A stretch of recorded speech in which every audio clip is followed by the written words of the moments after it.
Hello everyone, David Seven Skies here, broadcasting from the Seven Skies mansion. And today we are gonna talk about something that a lot of people have been asking me, and I've always sort of taken this thing for granted. But since a lot of you actually asked me during my live Q&A here on Facebook, if you haven't seen it, it's long, it looks a little bit like crap because I have a really bad connection, but I'm gonna post it somewhere here. Anyway, a lot of people ask me about how I collab with people, and so today I actually wanna talk about that. So today's episode is all gonna be about collab, bro. So there are definitely a few different scenarios as to how a collab takes shapes, and you know how collabs happen. How do people collab? Like, what software do they use? What happens if I have different software? So I'm gonna talk about all of this. But first of all, I'm gonna talk about the easiest one, which is actually the one that I suppose happens more rarely, which is two people, or X amount of producers being in the same room working on the same track. That really doesn't happen often, and I think in my career happened like 2 or 3 times. Once was with Super 8 and Tab, and another one was with DAWs. We didn't finish the track, but we were in the same studio, we were working together, and all the other time it was over the internet. So that's usually what's the most, especially nowadays, that usually is the most common scenario when you want to collab. However, it does happen sometimes that you are with the same person in the same studio. That's always very good in my opinion, but it can also be a little tricky because, if you're working with someone who's stubborn as I am, and you have different opinions on a track, you're there, and sometimes it gets a little awkward.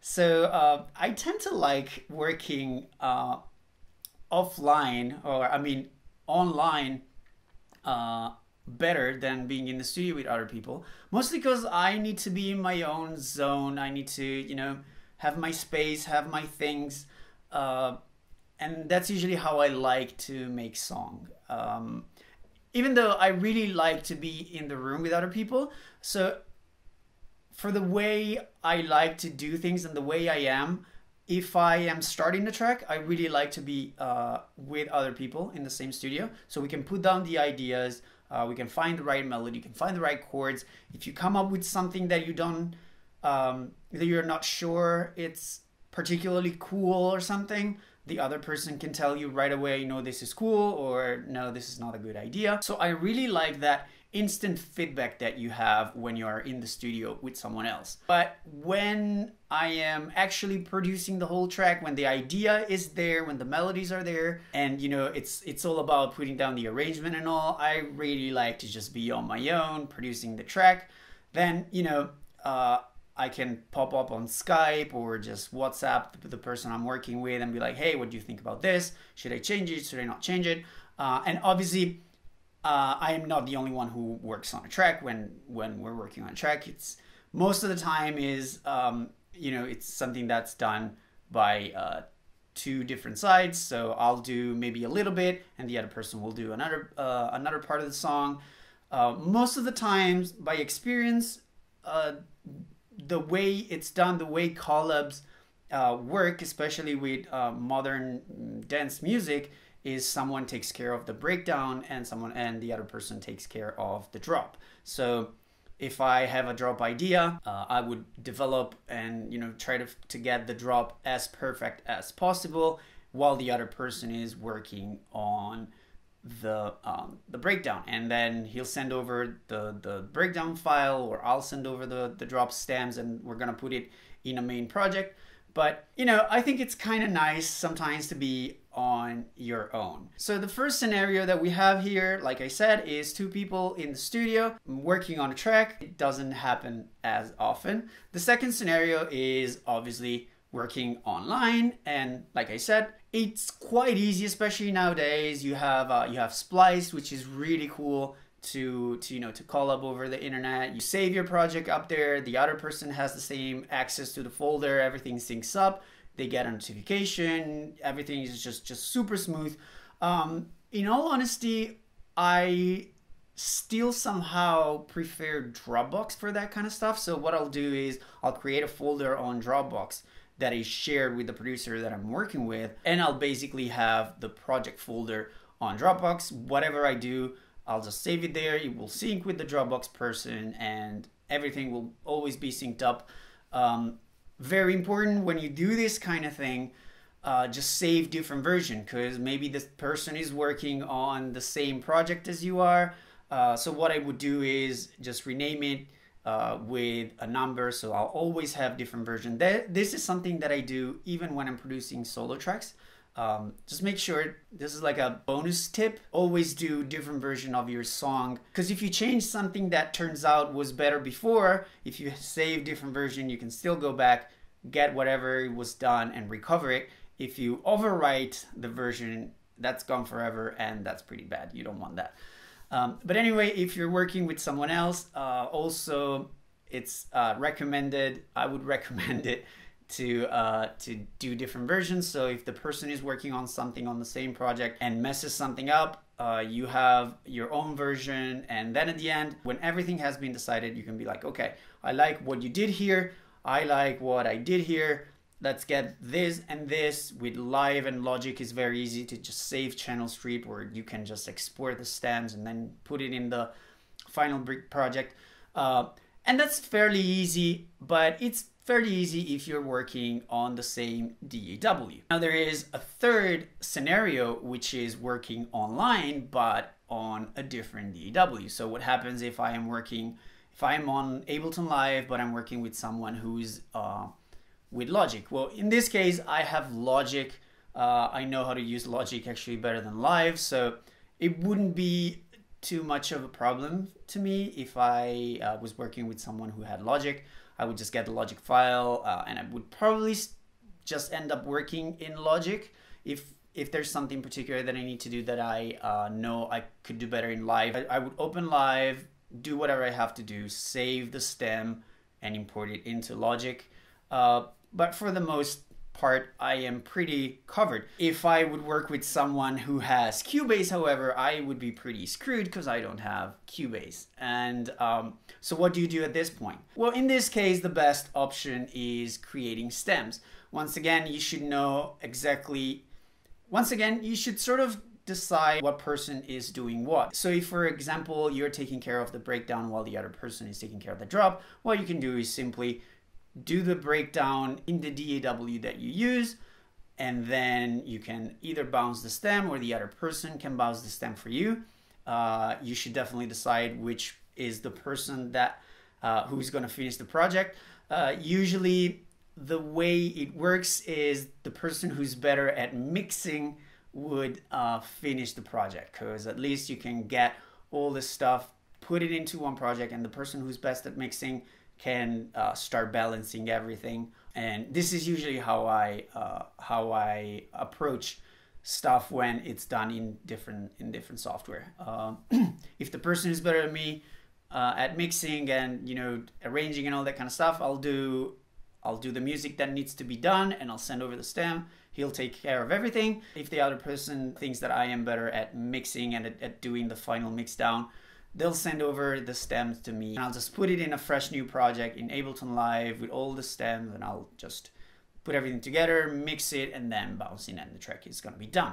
So how do you interact with people? Sometimes it can be very offline. For example, the track with Alpha Rock that I did, we were just talking by text message every now and then. So in that case, Alpha Rock made the breakdown while I made the drop. And what he did, he made the breakdown. He worked pretty fast when he made that breakdown. So he put down all the ideas, he sent them over to me, and I was like, okay, yeah, this is really cool. And I honestly don't remember telling him that I wanted anything fixed. I think everything was very spot on as soon as he sent it over. And I was like, okay, just do whatever you want to do, and then just send it over to me. In that case, it was still very easy because he was using Logic. But we weren't really like talking much. He was doing his job, I was doing mine. It was very offline. For example, in the track with Mike Hawkins, that was very different. I did the drop in that one as well while Mike did the breakdown, but that one was a very live kind of thing because we were on Skype when he was doing it and he was sharing the screen with me. He's on Logic as well. I was on Logic back in the day, and so basically I sent him my project. And the way we worked basically was like I was watching him on Skype just doing his magic. And I was like, okay, maybe that part could be a little bit more like this, maybe take off that sound, or maybe he was just trying some sound, and I was like, okay, I can definitely do that sound for you. So I would quit the Skype conversation because otherwise, while I was, you know, fiddling around with sound, I would have bothered him with whatever I was doing. So I would make the sound, send it over to him, he would put it in the song. So in that case, it was very sort of like live chat, live streaming kind of thing, and that was really good. Nowadays it's so simple to communicate with people no matter where they are. As far as you have a decent connection, you can be online and you can just, you know, work with someone, say, hey, change this one, hey, I have an idea. So you basically have unlimited possibilities. Now there is another scenario which is actually very, very common. I feel like I shouldn't really talk about it because it's like people know it, but they don't really know it. And this scenario is the one that it might not sound super fair to a few people, but you know, once again, I'll explain why it is a good thing in a way to do collabs like this. So the scenario I'm talking about is a new kid, a new guy just makes a track, which is a super dope track, sends it to a bigger DJ who has, you know, who's famous, has all the contacts in the world and all that kind of stuff. The DJ, the big DJs hears the track, listens to the track, and he's like, holy crap, this track is dope, let's collab on it. And the famous DJ doesn't do anything, and the smaller person does all the work. And the shitty part is that the famous person is going to be first, there's going to be the biggest name in the title, and then the guy who did everything is going to be in the second title. Nobody will give a shit about him. And all of this sounds pretty sad and unfair and everything, and it might be, but understand the situation. If that would ever happen to you, my suggestion is, for as unfair as it is, just take this chance, because collabing with people, especially if you're working on a track with someone who's very famous, it will still benefit you in a way. Obviously, you're going to share revenue and fame with someone who's going to be bigger than you, and he will most likely overshadow your name. But your name is still going to be there. You are going to have to sign contracts with the label. If you're working with a big label, you're going to have to sign a contract with this big label, which means they are going to have to contact you. You are going to talk to those people. They are going to know you. You're going to have their direct email. And email now is gold. That's one of the most important things that you need to have in this business right now. It's people's email.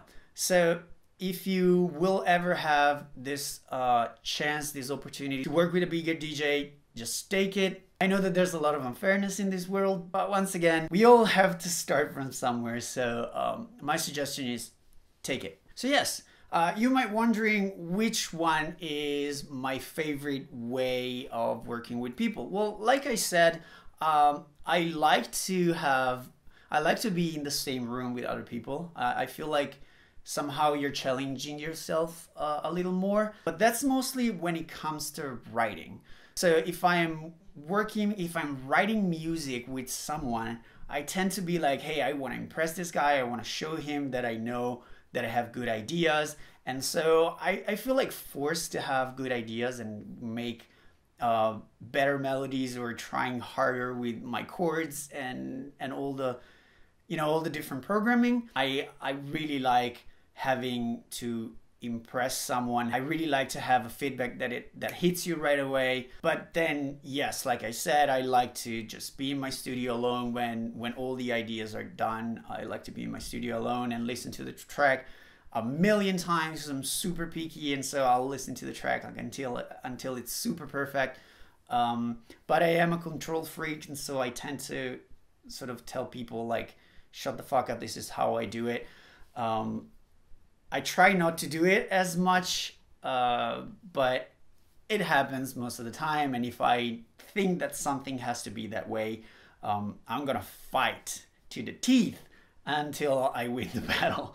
But once again, sometimes it gets really awkward. But yeah, so how should you collab? Well, the internet is a great place. There are communities everywhere. You can find people on Facebook, you can find people on Twitter, you can find people on Instagram. Just connect with people. Always try to collab with people, because collabing with people is amazing. It will get your tracks out faster because you'll have someone else helping you out with your music. It might help you with tracks where you're stuck.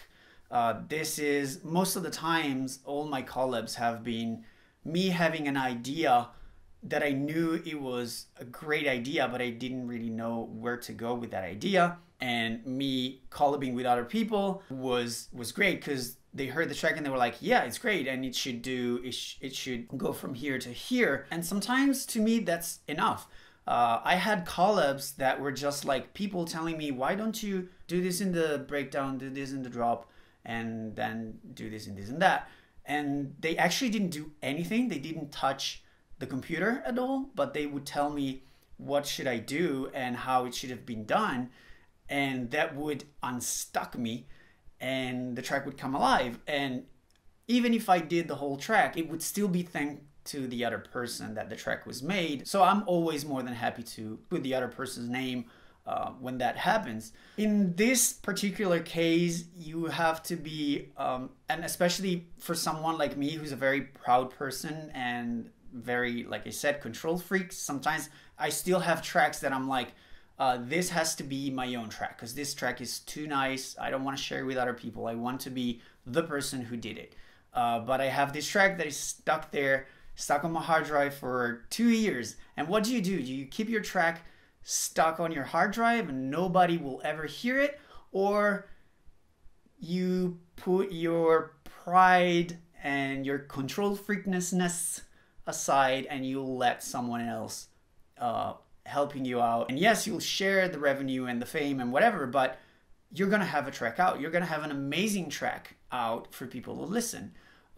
So if you are that kind of person, that's kind of like the same argument as I was talking before. If you have a famous DJ who is just gonna put his name over your track, even if he didn't do anything, this is kind of the same thing.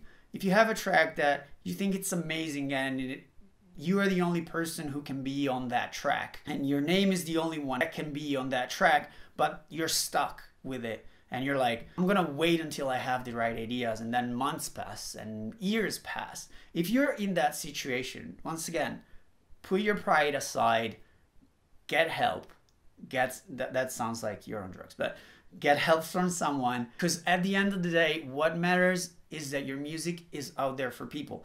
Not because you're gonna make money, not because you're gonna get famous, but because you're gonna release your music. You're gonna show your music to the world, and that's the most important thing. So that's why I think collabs are awesome. Like I said before, the internet is amazing. You can communicate with everyone, no matter where you are in the world. Even if you have a super shitty connection, you can upload a track or upload the stem overnight.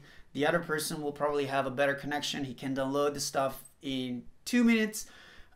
You can still work with everyone, no matter what conditions you have.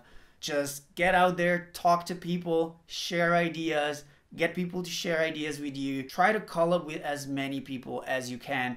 If you have different software, stems will do the job. If someone has a different plugin and you don't have the same plugin, just bounce it out to audio, get it sent it over to you, put it in your track. It's super easy. There's literally no limit anymore to what you can do with people. So do it. Music is about connecting with people when you show your music to people, but also when you work with people. Creating things with other people is definitely one of the best things that someone can do. And I really encourage you to go out there and collab with people. Don't be selfish, don't be proud, don't be a super control freak.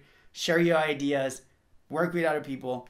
It's super easy. There are no excuses for you to not do it. So this is it for today. I hope I gave you the right motivation, and I hope I cleared up some doubts that you might have had about how DJs and producers collab with each other when they're making a track. If this convinced you to just go out there and collab with other people, and if this helped you figuring out how to collab with other people if you have different DAWs, put a thumbs up. Let me know in the comments down below what you think about collabs, if you are pro collabs or if you are against collabs, if you'd rather do stuff yourself, if you like to be in the studio with other people, if you are more like me who likes to write stuff with other people but then produce the track on its own. Let me know. I'm really looking forward to read all your comments. And from me, David 7skies, see you next time and bye bye.